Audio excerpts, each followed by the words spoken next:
Tov. Bon, on est parachat de Nasso. Ok. Parachat de Nasso, elle contient plusieurs enseignements. On va essayer d'en attraper un ou deux. On va essayer de répondre à une question importante. Et Bezrat Hashem, on va encore une fois essayer de voir comment est-ce que grâce à ça on vit notre époque. Comment est-ce qu'on se prépare grâce à ça à Shavuot. Et donc comment on arrive prêt à Matan Torah. Il y a des situations dans la vie souvent dans lesquelles on se trouve un peu perdu. Ça veut dire quoi? On a beaucoup d'hésitations, on a des choix à faire qui sont pas forcément faciles à faire. Ou alors on voit qu'on n'arrive pas à avancer dans un sujet ou un autre. Et malheureusement, on n'arrive pas à faire le pas et à avancer et à voir comment est-ce qu'on peut réussir à débloquer les situations. Ok? Que ce soit au niveau de l'éducation, que ce soit au niveau du shalom bayis, que ce soit au niveau du travail aussi des fois. La vie elle n'est pas toujours facile. Il y a toujours des paliers à gravir, etc., des marches à gravir, des paliers à passer. Et en vérité, des fois on se sent un peu bloqué, un peu perdu. Et en vérité, la paracha de Nasso, elle contient justement le secret pour pouvoir passer le cap. C'est quoi l'histoire? Alors dans la paracha de Nasso, on parle de plusieurs sujets, notamment on parle du nazir. Qu'est-ce que c'est le nazir? Qu'est-ce que c'est le nazir? Le nazir, c'est quelqu'un qui a fait le choix de se séparer de certains plaisirs matériels. Par exemple, il ne va pas consommer de vin.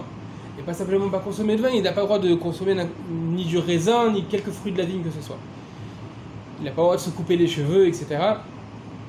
Pendant une période définie, c'est lui qui dit, voilà, la personne elle dit qu'elle va être nazir pendant 1 mois, 2 mois, 3 mois, 6 mois, 2 ans, etc. Et en fin de compte, à la fin de cette période-là, alors il emmène un korban au Beth Amikdash. On va voir exactement les détails par rapport à ça. Un des nazirs qui est très connu, c'est par exemple Shimshon. Ouais. Shimshon qui était nazir, tant qu'il avait sa chevelure, ses cheveux qui poussaient, alors il avait une force surnaturelle. En vérité, pourquoi? Il était Kadosh Lachem, il était sanctifié pour Hachem. Et dès qu'il a eu, on connaît l'histoire, dès qu'il a eu ses cheveux qui ont été coupés, alors sa force elle a disparu, jusqu'à en fin de compte que lorsqu'il a été jeté au Goïm et emprisonné, etc., il s'est retrouvé en train de se faire torturer. Ils lui ont même crevé les yeux, etc., à chez Mishmor. Et il est niftar dans cet acte de bravoure où il a fait tomber un stade comme ça entier dessus les personnes qui le persécutaient. Ça c'est Shimshon. Maintenant, il y a un détail qu'on voit, que le nazir, à la fin de sa période de sanctification, il devait emmener plusieurs corbanotes au Beth Amikdash, plusieurs sacrifices, et un de ces corbanotes-là, c'était quoi? C'était un corban où il demandait pardon, comme s'il avait fait une faute. Voilà. Alors, c'est Khatat, je pense. Je ne saurais pas exactement, je pense que c'est ça. Et en vérité, c'est quoi Alors la Gemara, elle pose la question, pourquoi est-ce qu'il devait amener un sacrifice où il demande, dans lequel il demande pardon, d'expiation? D'accord? Qu'est-ce qu'il a fait de mal? Au contraire, il a voulu se rapprocher d'Hachem. C'est ça sa kavana, sa conviction, sa motivation pour sa nézéroute, c'était justement se rapprocher d'Hachem. Alors pourquoi est-ce qu'on lui dit maintenant de se faire pardonner? Qu'est-ce qu'il a à se faire pardonner? En vérité, qu'est-ce qu'il a à se faire pardonner? C'est il rapproché de la Shekhinah. Et quand il rapproche de la Shekhinah, il faut être très faut faire très attention. Ouais, très attention, il faut être, comment on dit, en arabe on dit ramouché.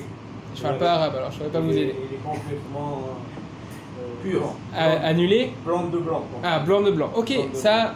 Alors, c'est pas ici la raison pour laquelle il emmène un sacrifice expiatoire, c'est parce qu'en vérité, il s'est séparé de choses qui a priori étaient permises. Hachem, il a donné un monde, Hachem, il a donné des mitzvot, Hachem, il a donné des interdits et des choses permises. Et cette personne-là, il a voulu se rapprocher d'Hachem, c'est très bien, c'est très honorable. Et même, il a même un statut assez important, si on en parle dans la Torah. Mais le fait d'avoir voulu se séparer de choses qui a priori étaient permises, alors il doit amener un sacrifice expiatoire. Alors là, on nous pose une question. Il y a un dicton chassidique qui dit que tout ce qui est permis, et tout ce qui est interdit est interdit, et tout ce qui est permis est superflu. C'est-à-dire, si tu peux t'en séparer, c'est bien. Alors, comment ça fonctionne avec le sujet de la nazéro? En vérité, on te dit comme ça. Le monde matériel, il a été créé justement pour y faire résider Akadosh Baruch Hu. Il n'est pas fait pour s'en séparer. Il y a des mouvements de pensée, des religions même, qui vont honorer le fait de se séparer du monde. Soit de se séparer en le rejetant totalement, en l'interdisant. Par exemple, en disant que se marier avec une femme, c'est succomber à des plaisirs matériels, et donc on interdit le mariage, etc. C'est-à-dire que le monde, il serait négatif et on devrait l'interdire. Ou soit en le fuyant. Où il y a des gens qui vont s'enfermer dans des montagnes et dans des endroits isolés du monde, etc. Et ils vont chercher à avoir une quiétude de la matérialité, une séparation de la matérialité, et grâce à ça, viser une élévation spirituelle. La Torah, le judaïsme, il nous dit, c'est pas ça le but. Le but, il est de trouver ton élévation spirituelle au sein même de la matérialité du monde. Et c'est ça en vérité la clé par rapport à tout ce qu'on a dit. La Chassidut, elle enseigne Aïkar ou Amaasé. L'essentiel, c'est l'action. On ne peut pas imaginer évoluer sans agir concrètement. Il ne suffit que de regarder qu'est-ce que Kadosh Baruch Hu a fait, ce que Hachem a fait. Il n'a fait que créer. La première chose qu'on voit de Dieu, c'est Bereshit bara Elohim. Au début, Dieu y créa. C'est quoi? En vérité, s'il doit y avoir un avancement, s'il doit y avoir une évolution, alors ça ne peut se faire sans action concrète. On peut avoir dans la tête toutes les plus grandes philosophies et tous les plus grands idéaux et valeurs morales. Si l'action concrète elle ne suit pas, alors on a loupé le coche, on a loupé tout le but de la descente de l'âme dans le corps. Dieu il n'a fait que créer, et Dieu il donne l'exemple par rapport à ça, et nous on doit suivre cet exemple. On voit par exemple, je sais pas, prenez n'importe quoi, la dernière fois on a parlé du cinéma, maintenant on va parler du sport. On voit par exemple un joueur de foot qui vient sur un terrain de football et qui joue au football, ok, et qui joue très bien et qui réussit et qui est devenu une grande star grâce à ça. Faut pas penser que cette chose-là, ce que tu vois de lui à ce moment-là, ces 90 minutes-là, c'est tout. C'est-à-dire que lui, pendant des années avant, il n'a fait que travailler. Tu peux pas dire non, moi je suis pas sportif. Alors quoi, pourquoi t'es sportif? Qu'est-ce qu'il y a? Bah non, je suis pas sportif. T'as acheté des baskets au moins, t'as pensé à quel moment tu pourrais aller faire un footing ou à quel moment tu pourrais faire quelque chose? Un enfant par exemple qui dit non, moi les maths c'est pas pour moi. Ok, montre-moi qu'est-ce que t'as fait, qu'est-ce que t'as travaillé. Non mais j'ai rien fait, moi c'est pas pour moi. Fais un exercice. Assis-toi avec l'enfant, prends 5 minutes, fais-lui faire quelques exercices. Il y a des enfants, ils ont du mal à apprendre à lire. Moi, au Hachem, j'ai eu la chance de l'année dernière, pendant un an, d'enseigner aux enfants dans le GAN, ça veut dire ils ont 5 ans, même pas 4-5 ans, et tu leur apprends un alphabet. Ok? Si tu prends pas l'effort 5 minutes de t'asseoir avec l'enfant et de lui montrer ça à un élève, de prendre le temps de lui enseigner, qu'il apprenne, et comme ça il va s'exercer, etc., alors il va jamais pouvoir avancer, il va jamais pouvoir évoluer. Et après la lecture sera une catastrophe pour lui, sera extrêmement difficile. C'est-à-dire que chaque apprentissage, chaque évolution dans la vie, elle commence d'abord par une action concrète.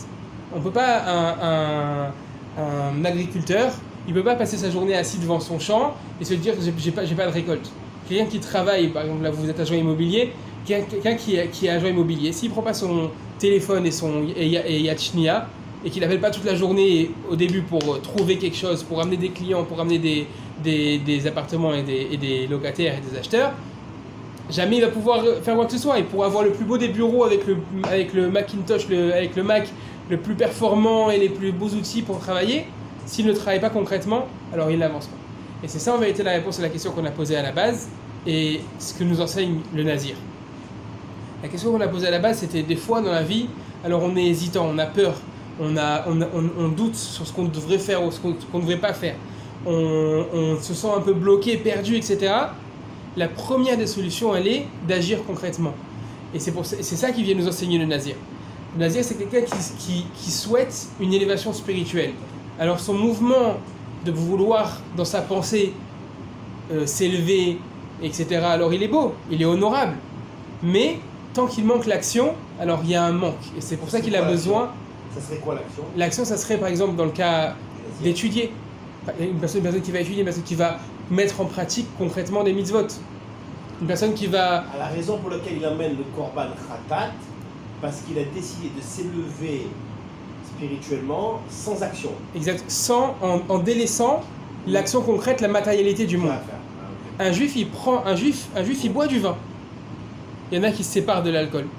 Un juif, il boit de l'alcool. Un juif, combien les chassidim, ils passent des heures à dire les chaïm et à boire, etc. C'est dans quel but? Dans le but de s'élever. On dit, il y a une blague comme ça. Comment ça se fait que les chassidim, pendant le Famagen, ils boivent les chaïm encore et encore et encore? Pourquoi? Parce qu'ils disent les chaïm. Maintenant, la personne, elle a changé. C'est devenu une personne tout autre grâce à ça. Okay. Donc vu que c'est une autre personne, alors c'est une autre personne qui dit les chaïm après, c'est une blague chassidique. C'est-à-dire que en vérité, le but de tout ça, il est d'évoluer, d'avancer. Un juif, chaque Shabbat, il prend le vin, il fait kiddush avec ça. Et s'il ne boit pas de vin, c'est un manque, il doit faire sur le motzi, etc. C'est déjà un manque, il y a une belle histoire à ce sujet. On raconte qu'une fois, il y a un fidèle d'une communauté qui est allé voir le Rav de la communauté. Et il lui a dit, Rav, est-ce qu'on peut faire kiddush sur du lait? C'est une histoire que j'ai entendue du Rav Wizrat à la Shalom. Est-ce qu'on va faire kiddush sur du lait? Alors le Rav, il a dit, laisse-moi réfléchir et je te donne la réponse demain matin. Le lendemain, on était déjà Yom Shishi. Il est venu avec une bouteille, le Rav il est venu, il lui a offert une bouteille de vin et un poulet. Alors il a dit, le vin je comprends, merci, ok. Pourquoi le poulet? Il a dit, parce que si tu poses la question si tu peux faire sur du lait, c'est qu'il n'y a pas de viande non plus là. Bon, non, en fait, sûr, ça. comme ça il a compris. Sur du lait, moi je l'avais attendre une heure. Quelle une heure? 10 minutes?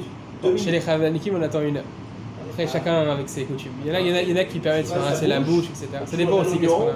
Ça lave le goût, quoi. Ça dépend aussi qu'est-ce qu'on a mangé. Bon, c'est pas pour de la. Donc il a compris. Donc en fait, il a compris dans la question. Il manquait d'argent. Qu'en fait, il manquait aussi du poulet. Il manquait pas simplement du vin. Ok. En fait, le juif, il va prendre le vin, il va faire kiddush avec. C'est tout le symbole, la symbolique, elle est quoi? Elle est que le juif, il va prendre le monde et il va en faire avec de la kedusha. On dit à un juif, par exemple, il y en a qui font tchouva, le mec, il aimait la musique. Il adorait la musique, c'est sa vie. Il aimait faire de la guitare, je sais pas quoi. Il a fait tchouva, il arrête la guitare. Pourquoi tu arrêtes la guitare? Qui c'est qui t'a dit de jouer la guitare? Joue des nigunim avec la guitare. Combien? On connaît les frères Piamenta par exemple, je sais pas si vous connaissez, c'est des chassidim Chabad qui, au Hachem, avec leur musique, ils ont fait faire tchouva énormément de personnes. Comment il s'appelle? Piamenta, il s'appelle. On va le mettre de suite, on vérifie. Après, ça vous dérange pas, juste on finit le cours, après, mais avec plaisir. Et Piamenta, P-I-A-M-E-N-T-A. En plus, là, pendant le Homer, bon. Celui qui boit. Juste pour. Juste je finis la Nekuda pour arriver à la Nekuda et après avec plaisir.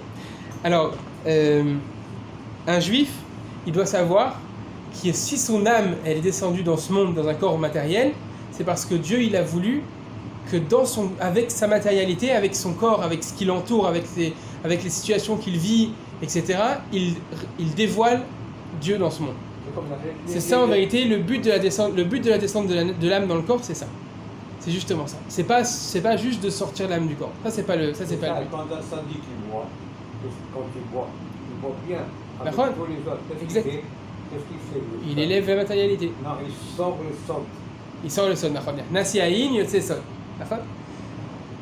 Lorsque un juif, en fait, on doit comprendre à chaque instant que Dieu, ce qu'il nous demande, c'est pas d'être simplement un juif à la choule. On doit comprendre que quand on travaille, que quand on est avec ses enfants, quand on est avec sa femme, quand on est dans les rapports humains, quels qu'ils soient, on doit savoir que chaque chose, ça doit être une bonne occasion, une occasion de pouvoir révéler Dieu en vérité, de pouvoir mettre de la spiritualité, rajouter du spirituel et justement éclairer cette vie matérielle que l'on vit. Zéo, Bezat Hashem, qu'on arrive à Shavuot avec Simcha, Bezat Hashem, c'est justement tout le lien de Shavuot, c'est de faire descendre la Torah dans ce monde. Et c'est pour ça que c'est lié donc avec cet enseignement-là, qu'on arrive avec une grande Simcha, une grande joie, avec Ardout, Bezat Hashem, et en faisant en sorte de révéler Dieu dans chaque chose de notre vie. Merci beaucoup. Vas-y, redis-moi le nom là.